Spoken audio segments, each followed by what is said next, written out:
Julian Assange set a new paradigm for the freedom of press, free speech, and the truth. As he sits rotting in a hole in subhuman conditions at the behest of the world's biggest war criminals, after already spending years in exile, it kind of boils my blood that he sits there for exposing the truth of said war criminals, as they themselves continue to prosper and advance through their ranks or retire in luxury. I've heard so many of the counter-arguments attempting to justify such persecution of a clearly innocent journalist, yet none of those arguments hold any water to me. Is he a publisher, as his defenders allege? Well, a couple of things, William. One, these charges haven't been brought against any journalist ever in the United States because Julian Assange isn't a real journalist, right? He never has been. He's been a hacker his whole life. He doesn't engage in the normal course of journalistic ethics. They filed an indictment adding 17 counts under the Espionage Act, and the charges under the Espionage Act are for things that typical journalists engage in every day. It's soliciting information from confidential sources, obtaining that information, and then publishing it. I understand that he's been a divisive figure for some time, but regardless of what you think of Julian Assange, there is no question that he has paid and continues to pay an extraordinary price for bringing us the real truth about our world and our leaders who are supposed to represent us.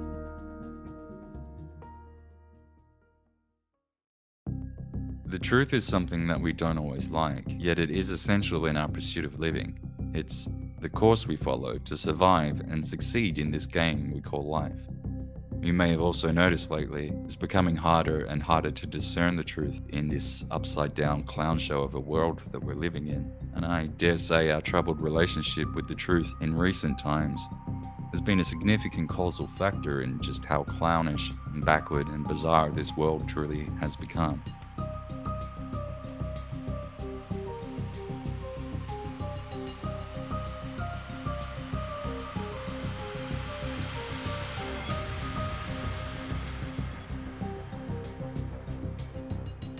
And the US, of all nations to be espousing all these ideals of free press and freedom of speech. And they do this as they glorify their fellow war criminals and cry out, democracy is in peril. So President Biden comes rushing out for his goddamn fake emergency outrage at the death of Alexei Navalny, an actually racist figure with legitimate ties to actual Nazism. While under his very command, Assange grips onto his soul as they try to do to him exactly what they accuse Putin of doing to Navalny. I wanted to say a few things this morning about Alexei Navalny. Both not surprised and outraged by the news. Reported death of Alexei Navalny. He bravely stood up to the corruption, the violence, and all the bad things that Putin had him poisoned. He had him arrested. He had him prosecuted for fabricated crimes. He sentenced him to prison. He was held in isolation. Even all that didn't stop him from calling out Putin's lies. Even in prison, he was a powerful voice for the truth, which is kind of amazing when you think about it.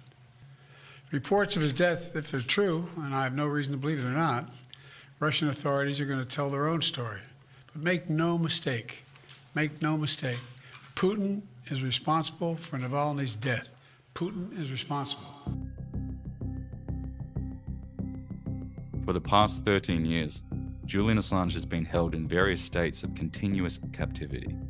From exile in London's Ecuadorian embassy, where intelligence agencies tapped and recorded all of his movements and conversations, including privileged legal counsel and medical consultations, despite his state of diplomatic immunity, surviving multiple plots to kidnap and assassinate him, arranged by scummy fuck war pigs like Mike Pompeo, among others, before being sensationally dragged off to BELMARSH, one of Britain's most notorious maximum security prisons, where he remains to this day.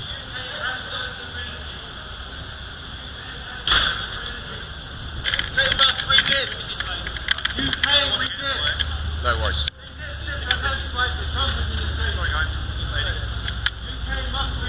Julian has been completely deprived of sunlight, any meaningful human contact, exercise, and so much more in an effort to snatch away the few defiant yet dying embers of his very being.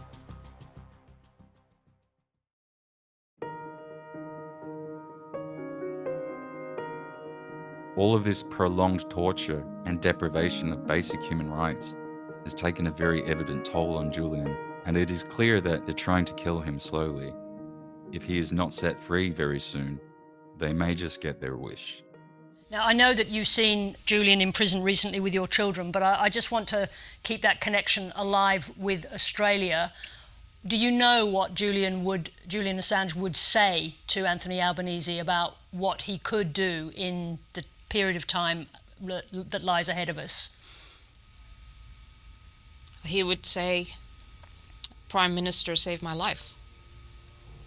The situation right now with Julian is so critical, he could be bundled into a plane within days of the decision. The decision could come down this very week.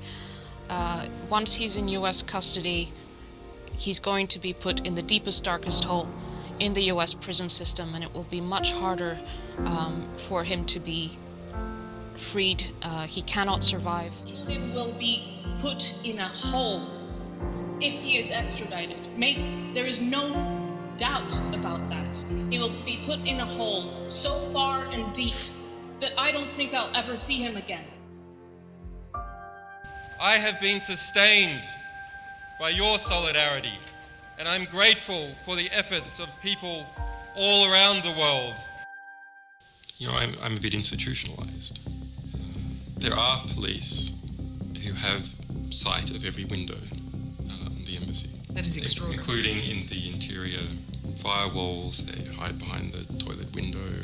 I mean, Even if you were to take the side of those who call him a criminal, surely, if you have any kind of human soul, one could see that he's served his time already. He's currently held in remand since 2019 at London's BELMARSH prison as the United States extradition efforts are being contested in the British courts. Currently indicted over 17 charges of espionage, the case has now come to a rest after 2 days of deliberation in the Royal Courts of Justice, where Assange was absent due to poor health. I mean, he's not in a good way. He wasn't able to attend the court proceedings because, you know, he's unwell.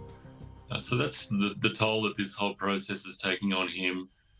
This, you know, endless court proceeding, as well as the 5 years in a maximum security prison, have taken a toll on him, and it's leading now to him not being able to fully participate in his defence, which I find very concerning. And I think a lot of other people do too. A verdict is predicted to be announced in the coming weeks.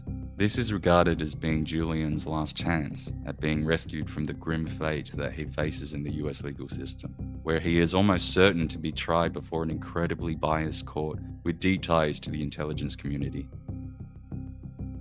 So where does the Australian government sit on all of this?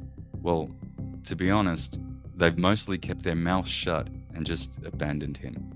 While it is true that recently the Australian government unanimously passed a motion calling upon the US and the UK to release Julian, this really seems to me far too little, far too late. As a fellow Australian, I have to say that this doesn't exactly make me feel proud or confident in my government. Where were they for the past 13 years? What will they do when the request is almost certainly denied? Nothing. They aren't going to do a fucking thing. Because you see, the Australian government are spineless assholes who will go along with anything and everything the US wants. I hold no faith that this tradition of utter capitulation will change.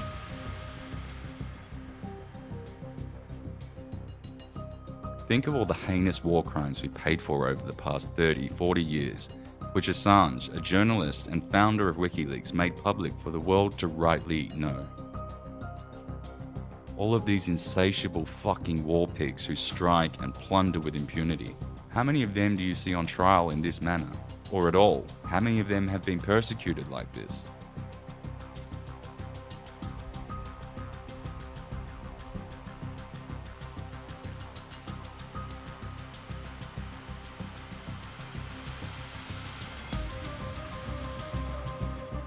No one in the American media said anything about it, really, with a few exceptions, but no one even mentioned that. You tried to murder your husband. What did you think of that? Well, I think the CIA is a rogue organization that everyone on every level of the U.S. Politics is terrified of. They are trained to assassinate. They are trained to fabricate information and place it in the media and conduct propaganda warfare and to overthrow, governments and so on. And, not just abroad, it seems that there's a credible case that they've done so domestically too. I mean, looking at this objectively, you think, well, what on earth is this? There's a whole spiel about U.S. democracy and so on. And the CIA is an agency that has, caused all sorts of trouble for many countries around the world, but also domestically, they are a force for destabilization and compromise. This is not just a trial against Julian Assange. This is a trial against us. It's a war against the greater good, a war against accountability in our governments.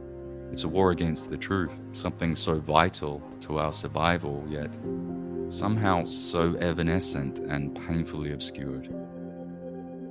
We have to stop allowing this, and we do allow it. We agree to be lied to the moment we fail to call it out. If there was anything more important than calling out the lies of those in power, it would be calling out the lies we tell ourselves, and we do that every day. We agree to go along with manufactured outrage. We agree to the trillions of dollars pumping through the bloodthirsty war machine. We turn our backs on those who pay the price for our rights, and we mindlessly accept bullshit war narratives as we routinely co-sign the annihilation of our fellow human beings. Big support, very important. The best money we've ever spent. Thank you so much. No, it's, we're on this is 457th day of a war that was supposed to last 3 days. We are living in the age of the information war. The fight against truth and our free way of life has never been so dire. This is a message from the men behind the curtain to all of us. Julian has already served the better part of a life sentence without even being convicted of a single crime. This political persecution is not only wholly unjust, it is so far in excess of anything else I've ever seen. I can't remember a time where I felt so demoralized about the future as I have recently. I know I'm not alone there either. I guess it's easy to fall into that with all that we've been through in these past years and everything that we're facing in the coming ones. Победителей не будет. I can't help but think how different things would be had Julian never been forced into captivity. I imagine the fog of our current information war would be a little easier to see through. The truth is being supplanted by propaganda narratives as far as the eye can see. There's a billion different channels and we still have no idea what to believe. This is why we must stand by Julian and those who will come after him, because without them, that evanescent truth might just burn out. The case of Julian Assange sets a deeply troubling precedent for the state of journalism and truth for the rest of time. While on paper, Julian is facing up to 175 years in prison, the reality is they want him dead. If they get their way, they will succeed at this. We need to pray for Julian Assange right now more than ever. We need to stand up to our governments and demand that they are accountable to us as we elected them to be. You may not feel like you have any power, but you can speak up, you can say something. Do the best you can, because that's what he did for us. He fought for us to know the truth, and we must fight for him to come home. We owe him that. If you are in any way in pursuit of the truth, which I believe is one of the most important and valuable things we could ever have in our life, then you owe it to yourself as well.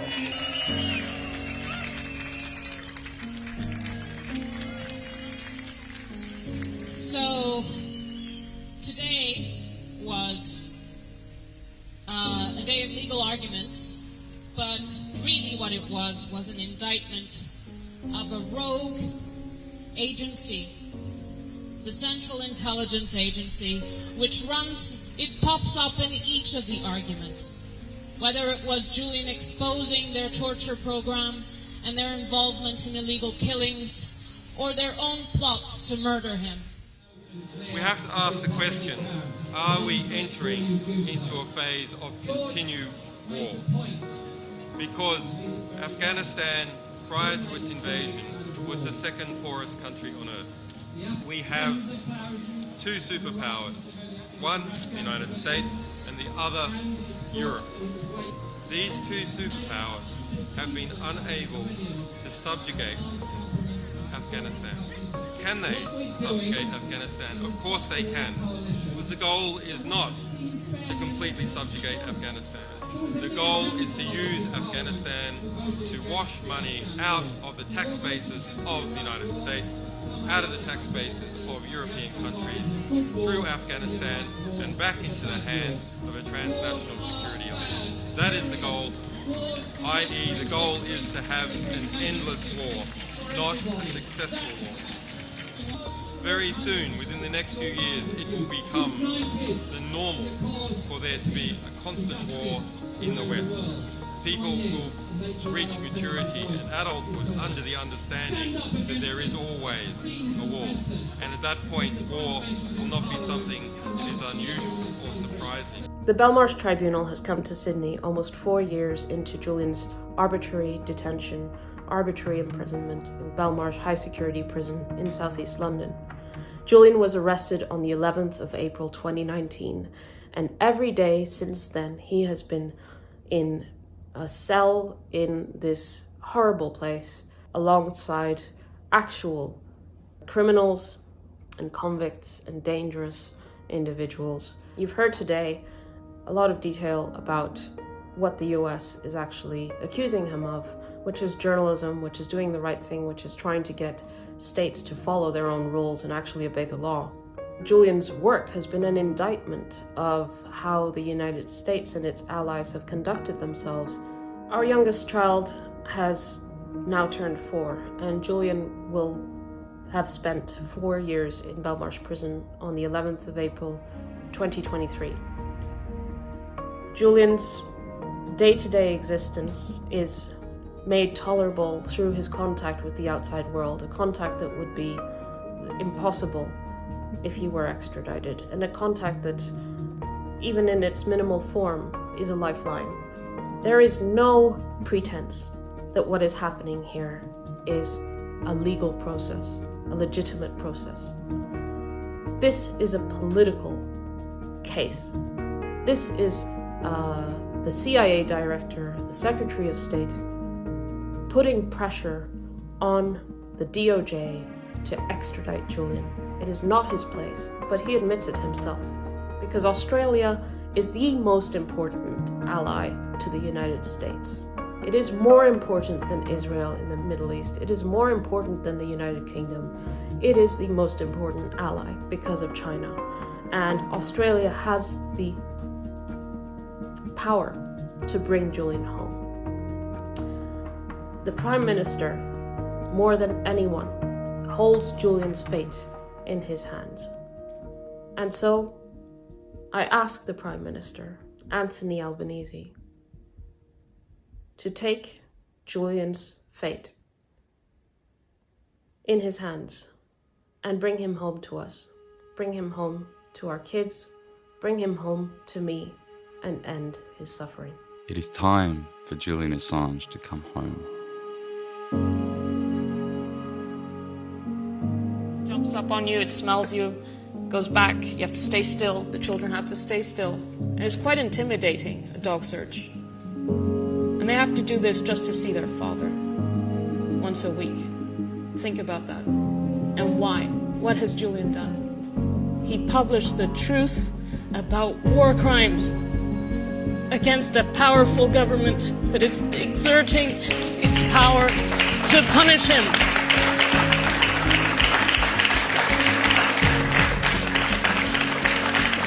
My children grew up without them. That is not something that I can forgive. It is not something that I can forget. This cruelty is against Julian. It's also against us as a family, against my children, but also against all of you.